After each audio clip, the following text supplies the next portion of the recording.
ایسی بات نہیں ہے کہ روکا نہیں جا سکتا، اس میں تھوڑے ڈائنامکس ہوتے ہیں کہ اسرائیل جو ہے ان تمام ملکوں کا ایلائی بھی ہے، جن بیشتر جو ملک ہیں جو امریکہ اور جو ایلائز ہیں یورپین جو اتحادی ممالک ہیں ان کا اسرائیل ایلائی ہے، تو آپ ایلائی کو مطلب ڈائریکٹلی آپ اس کو کرٹیسائز نہیں کرتے آفیشلی، تو یہ لیکس ہوتی ہیں جو ڈیلیبریٹ لیکس ہیں، جیسے آپ نے ایکچیوس کی رپورٹ کا حوالہ دیا جو بیسیکلی اشارہ دیتی ہیں کہ بھائی اب آپ بیک آف کر رہے ہیں، اور پھر ظاہر ہے پرائیویٹلی بھی یہ بات کی جا رہی ہے۔ پھر ایک بہت بڑا مسئلہ یہ ہے کہ اسرائیل کے اندر جو ہے اتفاق رائے نہیں ہے، جو حکومتی دھڑا ہے بنجمن نتنیاہو کا،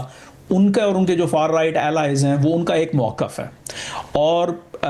اس کے اندر بھی دراڑیں ہیں، یعنی یہ کولیشن ہے۔ پھر کولیشن کے باہر بھی جو ایشو ہے وہ ایک سیاسی جو ہے نا اختلاف ہے کہ بھائی کیا کیا جائے، تو یہ ایک بہت کمپلیکیٹڈ سچویشن ہے۔ ایسا نہیں ہے کہ ہاں بھی اس کو روکا نہیں جا سکتا یا ٹرمپ انتظامیہ ان کو روکنا نہیں چاہ رہی، صرف یہ ہے کہ کوئی بھی ملک کسی ایلائی کو اگر جو ہے وہ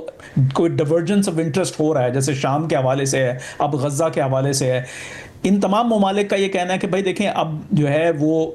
آپ جنگ جیت چکے ہیں، اب مزید جو ہے اس جنگ کا کوئی ایپیٹائٹ نہیں ہے انٹرنیشنل ارینا کے اندر، اور اس وجہ سے ان پر بھی دباؤ آ رہا ہے کہ بھائی آپ اس جنگ کو ختم کریں۔ امریکہ کے اندر اس جو صدر ڈونلڈ ٹرمپ کا جو ماگا بیس ہے اس کے اندر اختلافات ہیں کہ بھئی یہ کیا کیا جائے، تو یہ اختلافات جن کا حوالہ میں نے اسرائیل کے پوائنٹ آف ویو سے دیا ہے وہ امریکہ کے اندر بھی موجود ہیں، اور دباؤ آ رہا ہے صدر ڈونلڈ ٹرمپ پہ، اس وجہ سے یہ کیا جا رہا ہے۔